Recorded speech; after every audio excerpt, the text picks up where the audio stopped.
Hello, it's Gail here from Three Wise Crafters and welcome back to my channel. In today's video I'm using the April BetterPress Society release from Spellbinders, which is the birthday layer cake, as well as the Balloons and Banners 3D embossing folder of the month from May 2023, which is still available on the Spellbinders website.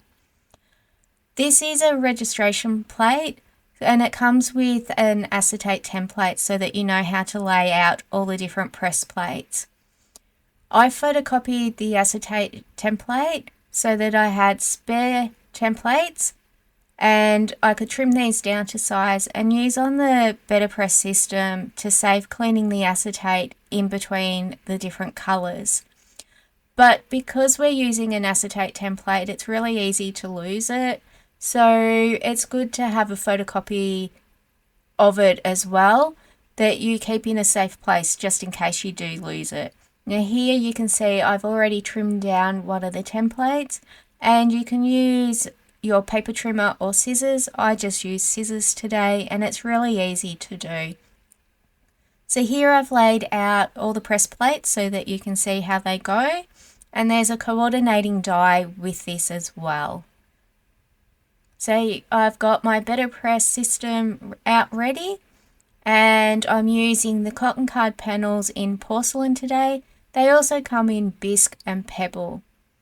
So I have my template here and I'll use some low tack tape to adhere this to the magnetic base of our BetterPress system.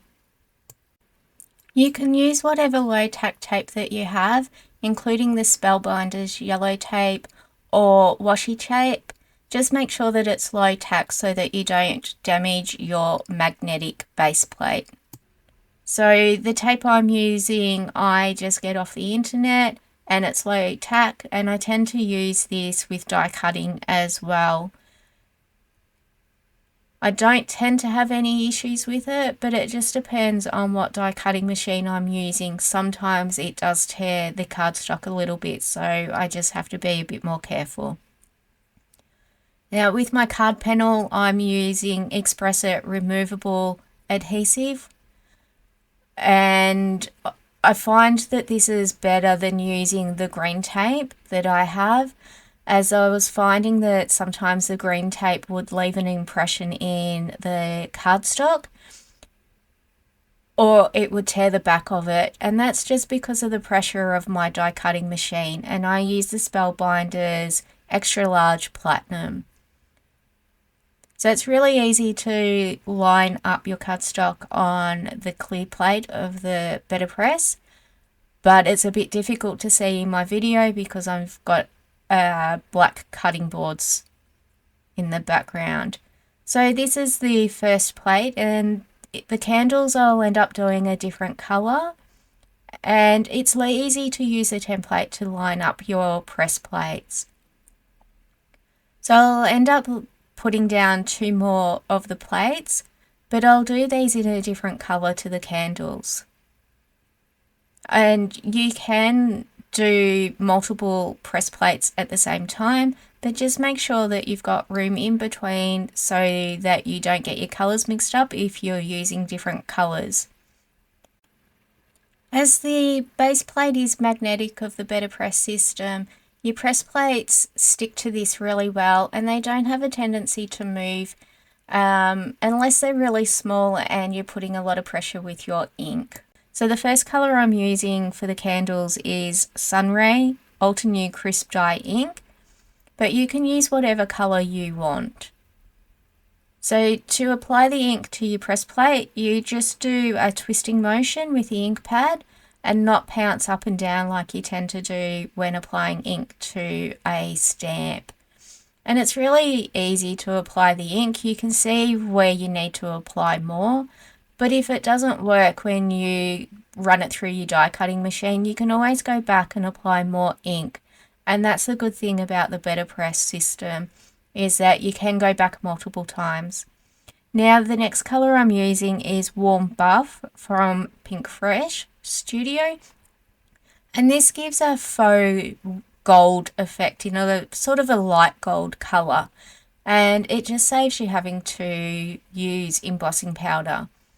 So I'm applying that to the thin strip, and I'll also apply that to the cake stand. And as you can see, the ink going on to the paper template that I'm using, that ink would then go on to your acetate, and you would need to clean that off before you use your next press plate and ink color so that you're not mixing it up, and it also just saves on cleaning. So here I'm ready to run that through my die cutting machine, and I'll do that off screen just because I don't have enough room on my desk. So once we take off the clear plate, we can see how that turned out, and it worked really well, and those colors will settle a bit more as the ink dries. So all you need to do is give it a bit of time. So I just use a cloth and some water in a spray bottle to clean my press plates if I'm using a dye ink. So now I'm just laying down the happy press plate, and you could have done another press plate at the same time here, but I just for some reason did the one. It would save time to do multiple press plates at the same time though. So you can use the template to line this up, and then we just apply our ink, and for this one I am using the Iceberg Ultra New Crisp Dye ink, and we just do the same in a twisting motion to apply the ink. So I decided to do blues today. My son's birthday is coming up soon. I was going to give him this birthday card, but as he tends to watch my videos, I don't think I'll be able to, and I'll have to make him another card while he's at school. So here we've just run that happy template through the die cutting machine, and it looks really good on the card. So I've cleaned that off screen, and I'll do that with all the press plates. So now I'm just doing birthday and lining that up again. And for my son's birthday card, he tends to like interactive cards, so they take a bit of time to create, but I'll do that for him at some stage. So this next color I'm using is Ultramarine from Ultra New Crisp Dye ink range. And this looks bright on camera, but when it dries, it's sort of a lighter navy blue. It's quite pretty when it dries. What I found was the inks looked a bit splotchy after I had run them through the die cutting machine, but once they had all had time to dry back and settle it down into the cardstock, they look really nice and pretty together. So here we've just got our last press plate, which is the To You.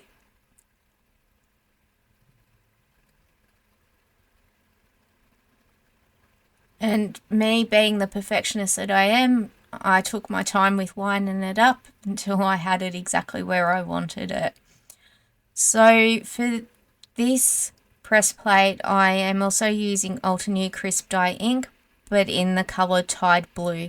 And this is a really bright sort of blue, and I really like it. I found it was really pretty, and I just gave that pop of colour on the card that I needed. So it's exactly the same process as what we've done before. Twisting motion to apply the ink, put the clear plate on the top and run it through the die cutting machine. To make this card panel was really, really quick. It didn't take long at all. The longest time was actually cleaning the press plates, and it came together really, really quickly. As you can see there, that Tide Blue colour looks really splotchy, but now that it's dried, it looks really good. So here I am using Distress White Heavy Stock and an ink blending brush, and I'm just doing some ink blending on my card. And this is just an 8.5 by 11 inch panel cut to about 5.5 inches wide, and the length is the 8.5, and I'll trim that down to size. I left it at 8.5 and cut it at 5.5 just to have a bit extra cardstock, because when you run it through a 3D embossing folder, it shrinks a little bit, and I just wanted to have some extra room with my cardstock and be able to trim it down to the size that I wanted. So the first ink I used was Iceberg. The next one that I use is Eastern Sky, and I'm just laying that down on the cardstock. It looks really splotchy, and you will see me going back and forth between the colours to blend them together, but at the end it still looks splotchy. I didn't worry too much, because these inks need time to dry back and settle into the cardstock, and then it provides a smooth blend, and you'll see that in the finished card. And now that I'm looking at the card overnight, it's settled down really well, that it's really, you can't tell that there's any splotchiness to the card panel. So I've sped up this part of the video just to make it quicker, because this was actually the longest part of the whole card process for me today. So now I'm just going back with that Iceberg to add a bit more colour. I felt that it was a little bit too light, and just to try and blend out some areas a little bit that were extremely splotchy. I don't know whether splotchy is the right word, but it will do, and you'll know what I mean by that. So I haven't done any ink blending for quite some time, so my arm certainly got a workout to do this card panel. It would have been easier if it was an A2 size instead of the large size of the panel that I'm doing. But at the end of all of the ink blending, once I've got down all the 4 colours, I was really happy with it. So I'm just laying down some more of the Eastern Sky ink here, just to make that a bit more darker as well, and a bit more smoother.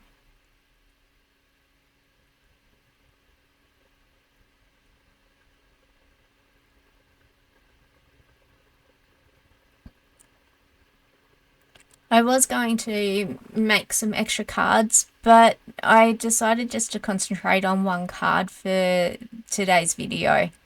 So now we're on to Ultramarine, and I've used 2 of the colours that we used on our birthday layer cake, just so that we can tie those in with our card base for the finished card. So this was quite a pretty colour. It's sort of a mix between a darker sky blue, and I found it tied in really well with the Eastern Sky. So here I'm just blending that into the Eastern Sky.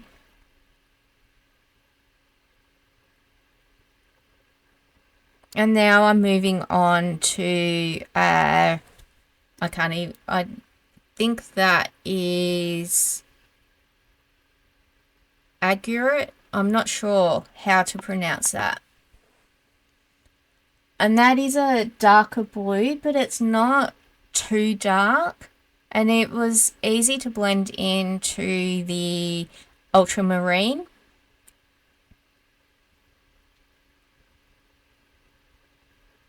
Now, I wasn't sure how much of the cardstock I was trimming from both of the shorter ends. I wanted to wait until I'd run that through our embossing folder in the die cutting machine before I decided that. As you can see, there's a bit of a space in this embossing folder that you could just do the embossing folder and then do a sentiment, and it turns out really pretty, the embossing folder. I was really impressed with it. So I normally with a 3D embossing folder, I would spray it with some water, but as the ink was really still wet, I didn't add any water to this cardstock. If I was just doing a plain cardstock, I would.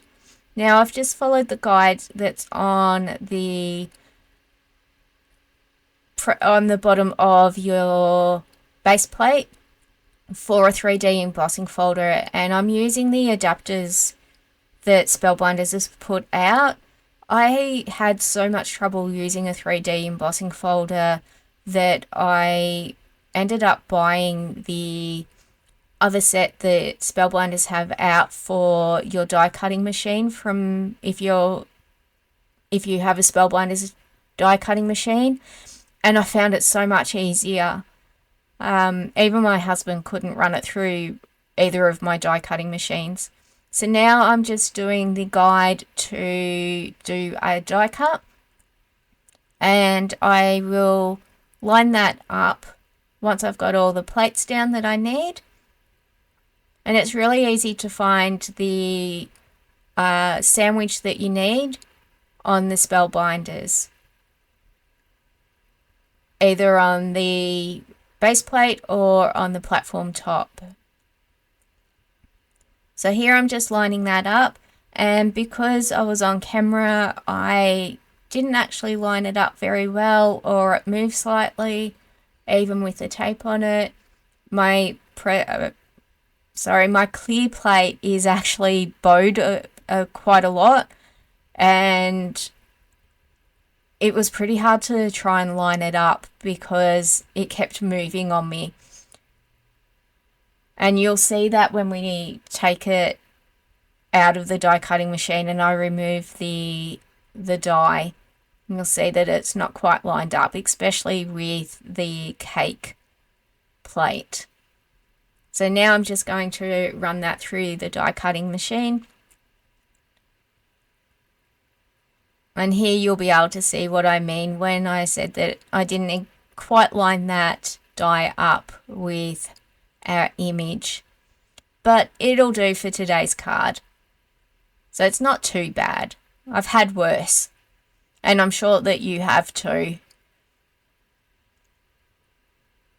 So here I've got my card base, and as you can see, my card panel is way too big, and I'm just using a paper trimmer here, a guillotine that's from Couture Creations, to trim it down to size. And I just measured the card so I knew how much to trim off each side. So off the long sides, I am just trimming 1/4 of an inch to make it a 5-inch card panel.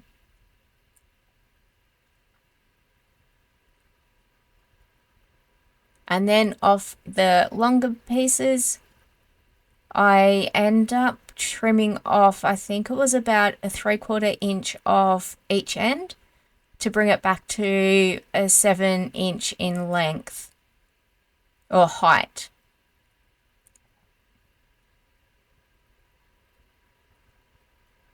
And it took me a little bit to line this up, not to line it up so much, but as to work out how much I wanted to take off of the light blue so that I still had the sort of the tones of color that I wanted and that it wasn't too dark. So I thought that turned out really well, and it shows up your embossing folder really well when you lay down some color on your cardstock. So I was really happy with that. So for the card base, I'm using Nina Solar White in 110 pounds. And on the back, I just use some Express It double-sided high-tack tape. And I use scissors to cut my tape. I cannot for the life of me tear the tape. And I watch videos where people do it, and I do not know how they do it because I can't. So here I'm just laying that down, and I have a tendency to over adhere things, but to me it's better that it has too much adhesive than not enough. So here I just remove the backings off the double-sided tape, and I hate doing this part, but it's a necessary evil of card making. So to make sure that my card panel sticks to the card base, I also use some Gina K Connect glue, and this has a dual effect. It just gives us a bit more adhesive and a bit more assurance that our card panel will stick to our card base, but it also gives us a bit of wriggle room if we need to move our card panel if we haven't lined it up properly. So I tend to line up one corner and then sort of line up the edge, the long edge, and drop that down. And as you can see, that worked really well in today's video. I don't always succeed with lining it up well, but we can only do our best. So I wanted to raise up a birthday layer cake, so I end up using some foam squares, and I use 3D foam squares from Scrapbook Adhesives. And these come in a range of sizes and shapes as well, including strips and circles and different heights. So I'm using the large squares on the birthday cake, and I've sped that up a lot. Well, I've cut a lot out, but you can see here that I'm just trimming some of these foam squares down so that I can lay those on. And I did that with quite a lot, especially on the candles and on the cake stand itself. And just taking off those backing bits, and I find these much easier to remove from these foam squares than I do from double-sided tape. And I'll end up doing Gina K Connect glue again, and as you'll see, I have it in a fine tip bottle, and it makes it easier to put your adhesive down, but it also allows you to put your glue in small areas if you need to. So if you don't use a bottle similar to this, I highly recommend it. And Couture Creations also has these bottles, as well as Gina K.